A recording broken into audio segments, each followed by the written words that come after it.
Good evening and welcome to Winchester Writers. And tonight we have Kate Genovese with us. She is an author of 3 novels. And good evening, Kate. Thank Hi, you for Jeanne. joining Thanks us. for having me here tonight. You're welcome. Can you tell us a little bit about yourself? Sure.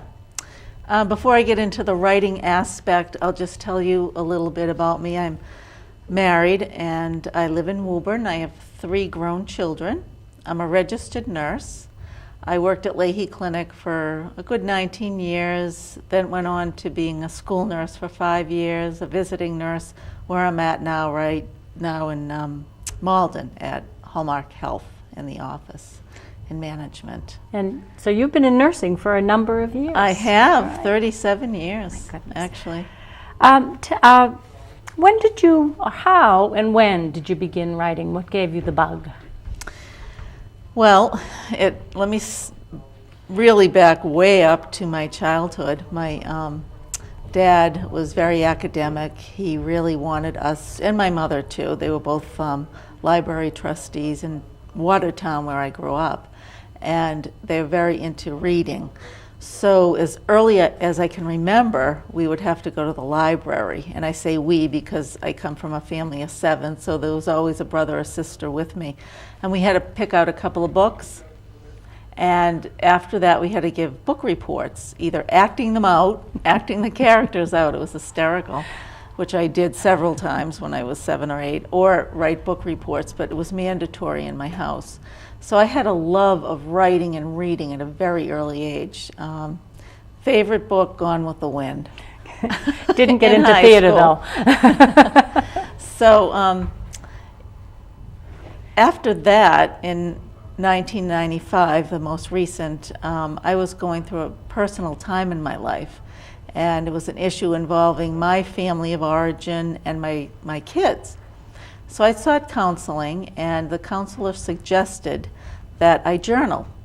She said, if you journal, it really helps in the healing process. You probably know that writing things down, it really helps you move on from the situation.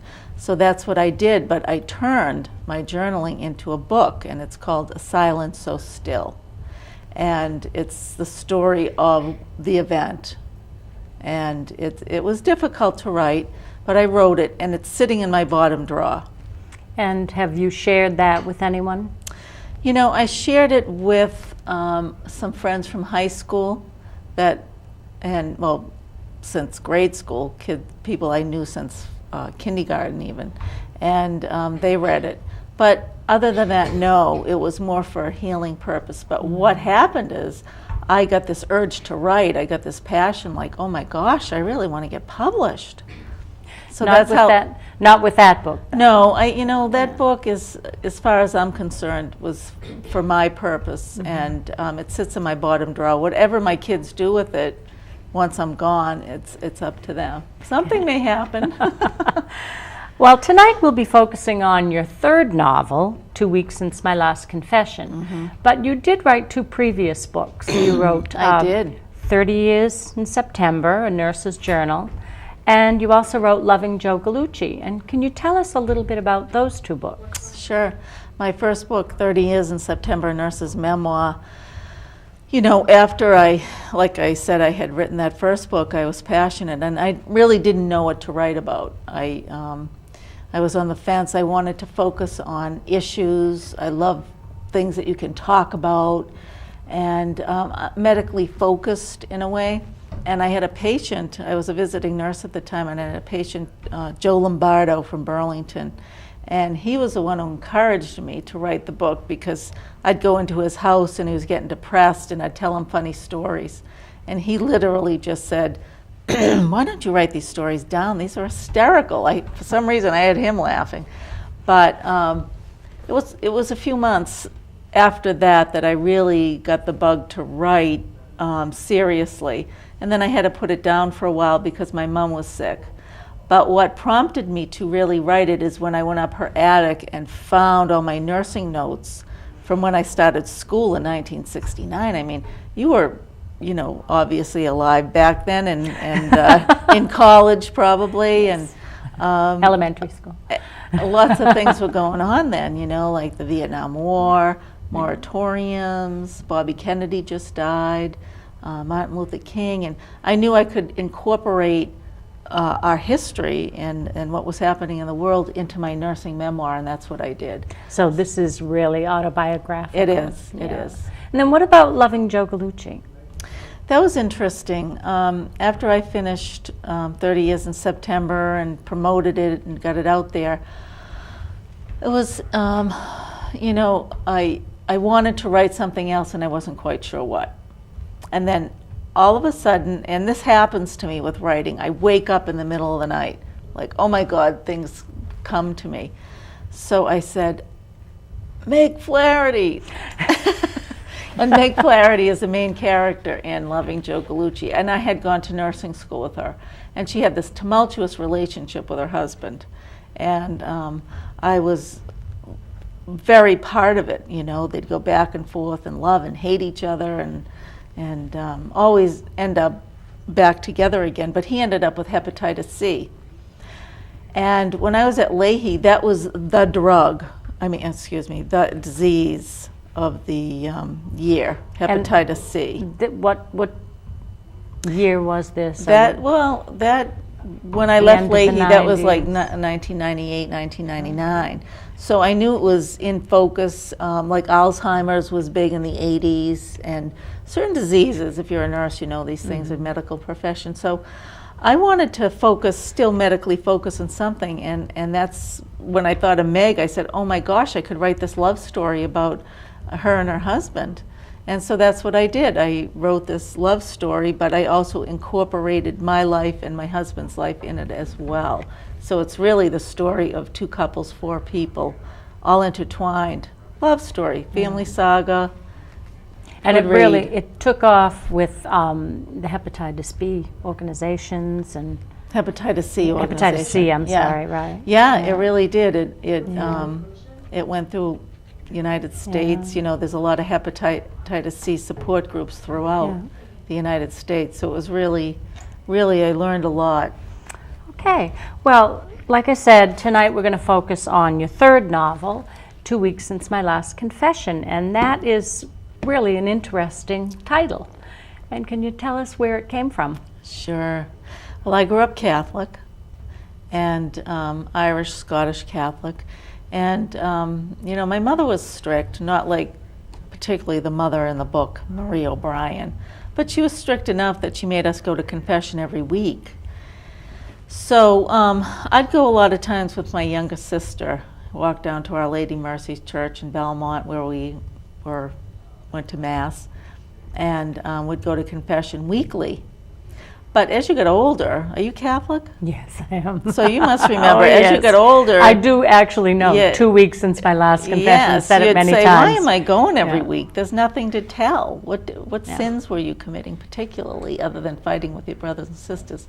Plus, it was boring to go, and it was taking up my Saturday afternoon as I got older. So I convinced my mother that I could go every 2 weeks. And evidently every Catholic, every baby boomer in the world did that because everybody relates to the title, 2 weeks since my last confession. So you'd go into the confessional, for those that aren't Catholic and listening, it's where you tell your sins. So you'd go into the confessional and say to the priest, bless me, Father, for I have sinned. It's been 2 weeks since my last confession, and here are my sins. And you'd tell, what you did wrong in the last 2 weeks, and then he'd give you 3 Our prayers Fathers and your to 3 say, Hail Marys, glory bees. Yeah. If you, it was funny. Do you remember back in those days, if you were on the altar too long, people would say, "Oh, they really did something bad." Right. So it was really, it was kind of cool. So that's where the title comes from. That part of it. Now, when does this story take place? What's the time frame here? It starts. The main character in 2 weeks since my last confession, one of the main characters is Molly OBrien, and she's born in 1951, and so it ends in 1985, so there's a few decades there. Okay. As you said, the main character is Molly OBrien. Can you tell us about her? What is her story? Yeah. Well, without giving away the book. Right. Well, there's 8 children. And Molly's parents, Marie and John OBrien, had kids late in life. They were the part of the Depression. And so they had 4 kids in their 30s and 4 in their 40s. But Marie OBrien had already had 6 kids. The last thing she wanted to do was have another one. So she had gone to the priest and said, "Father, I really don't want to get pregnant again. Is there, can I use some birth control?" And he lambasted her. "Absolutely not. You should be glad that you're being given children and not." This is the beginning of the 50s. Yeah, right, not right. any taken away. So she's full of guilt, but yet she's feeling like, "I can't do this. I am really tired."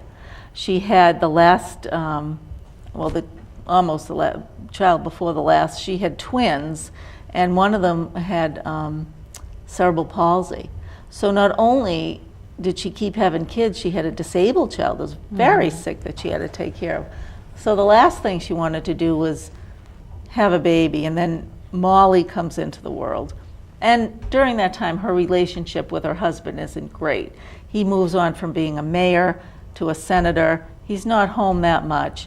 Then Molly comes along and looks like her in-laws that she doesn't like. Yeah. She's Scottish heritage. She calls her in-laws the Black Irish. She doesn't like them. And then here's Molly. Then Molly acts like them, according to her. She's always questioning. It says in the book she's 6 years old and she's already questioning the nuns. Like, what do you mean there's a supreme being? What are you talking about? I don't know what a supreme being is. And if you remember back then in catechism class, you couldn't question. All right. You memorized. You questioned, you memorized, Yeah. you believed, or you're going to go to hell. So Molly is totally into questioning, and she proceeds to do that right through grammar school, middle school. She rebels.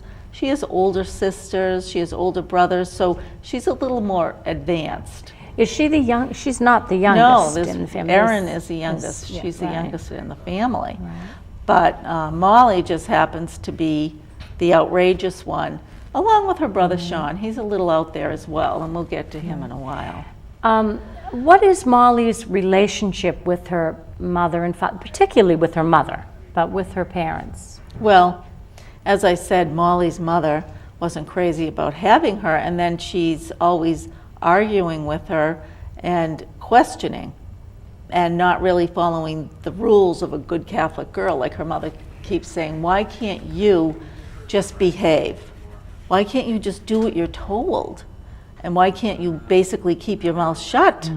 But it's not happening that way. Molly's just that fiery Irish rebellious type who just wants to keep questioning.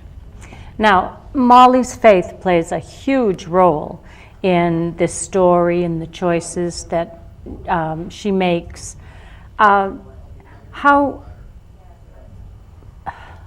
see. I want to ask this without giving anything away, but she runs into a lot of.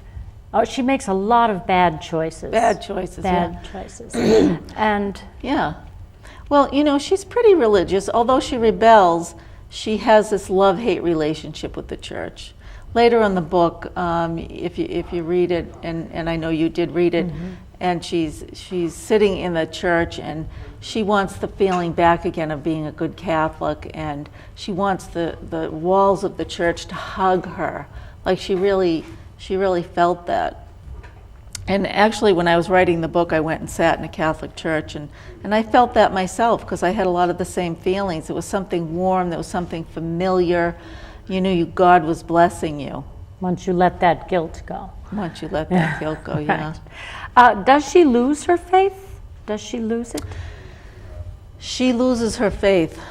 She does lose her faith because, there's some things that happen to her along the way as a child. There's some abuse that she doesn't get validation for.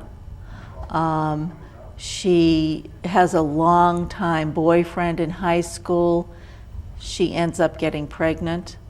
She prays desperately and decides she wants to keep it, and she wants to keep the child. And her parents are saying absolutely not.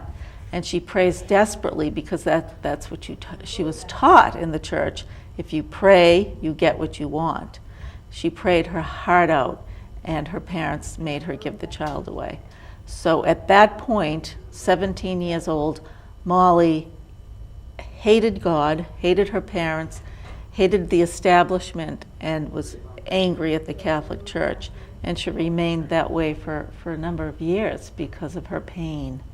Sounds, thinking back on when I read the book, I remember the father kind of fluffing things off and the mother just not being there when Molly went to her. Yeah, and, Molly went to her several times and would tell her what was happening and saying this or that person was touching me, and her mother reiterated over and over again, stop using your imagination. You're such a drama queen. Just stop it. She wasn't validated. The father did, to a point, but he got tired of it. Like, is she making it up? Maybe she's making things up. I mean, back in the 1950s, it's not like today, you know, where sexual abuse is really in the limelight. So she wasn't getting validated. Right. So her parents really did not deal with those issues very well. No, and you know, you can't really blame them particularly. It was the times. People were worried about what the next door neighbor was going to say, and they came from this political family.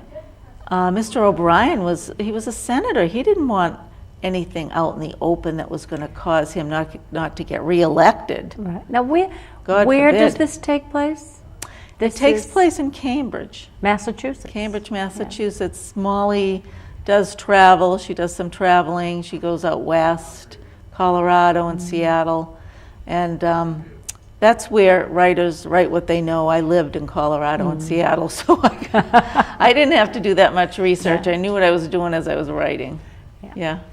Now, besides her parents, what other characters play major roles in Molly's decisions, in her her upbringing and her life?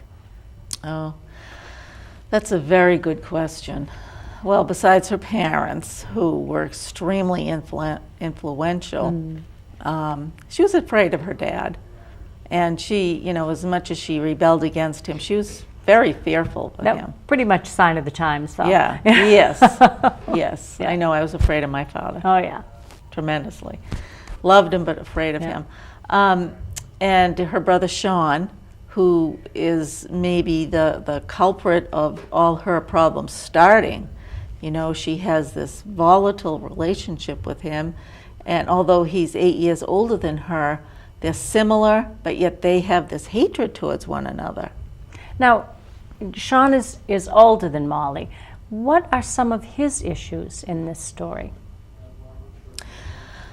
Sean is, first of all, he is the twin of the brother that has cerebral palsy. So he has this guilt complex going on from birth.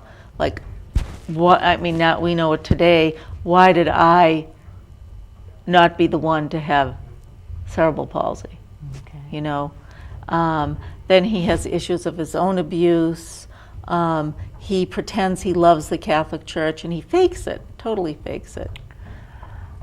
He goes full circle though, because he has this inner feeling that I want to get better. I don't want to be miserable my whole life. I want to get better.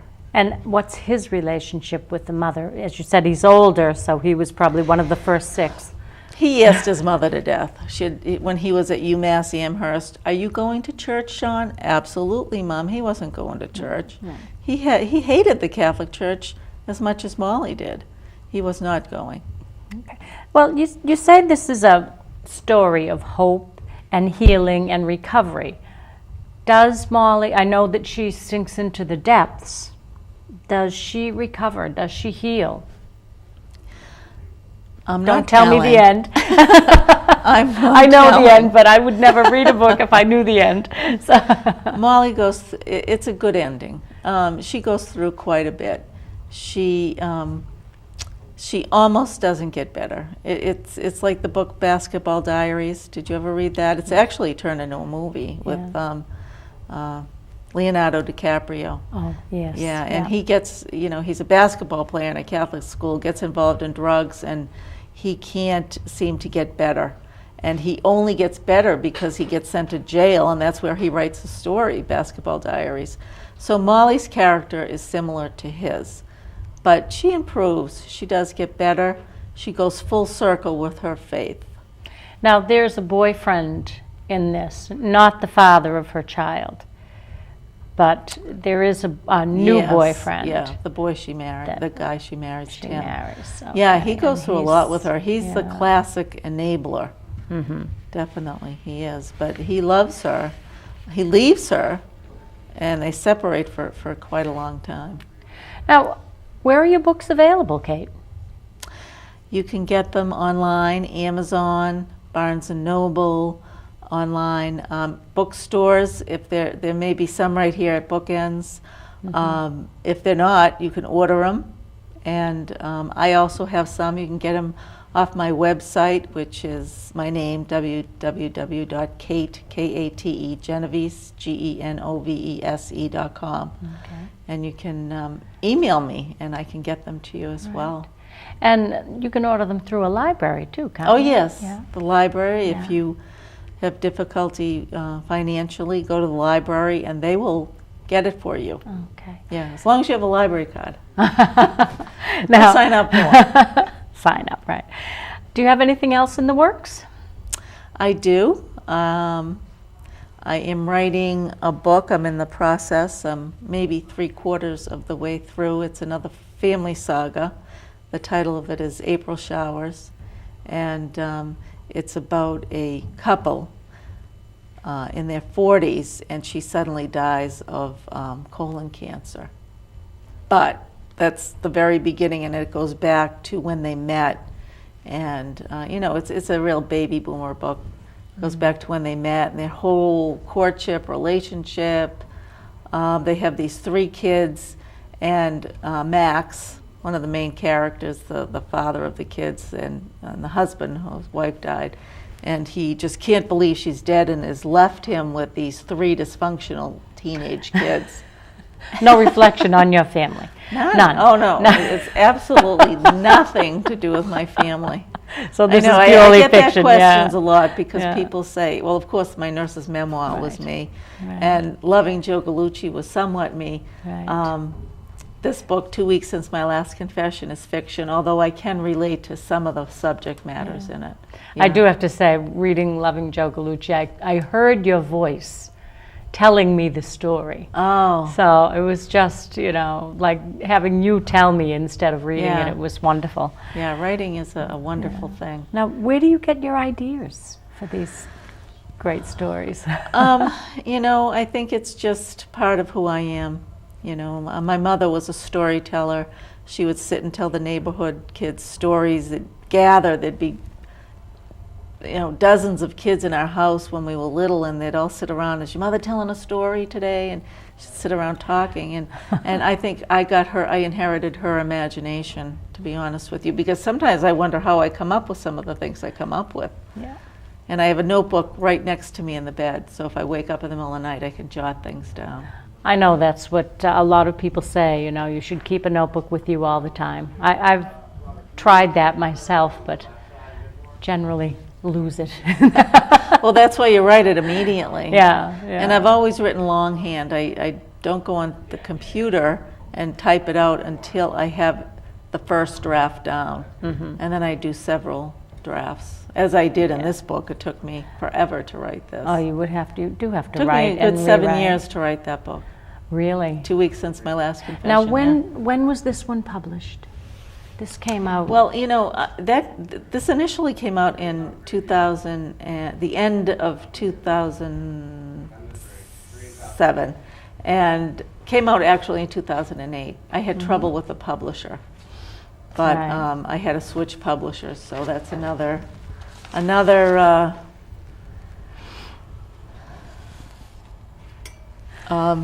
story. Okay. But you also are a publisher, Jeanne. Well, I published a book. Yeah. I didn't publish it, but Yeah. yes, I You're did have a book published, yeah. And it's called Katie's Pond, Right. And where do you get your book? Bookends has it. You can get it on Amazon. You can actually get it through me. Or you can get it through Sonrel Press, which is the publishing company that And I that's went in through. Woburn? That's in Woburn. Oh. Yeah.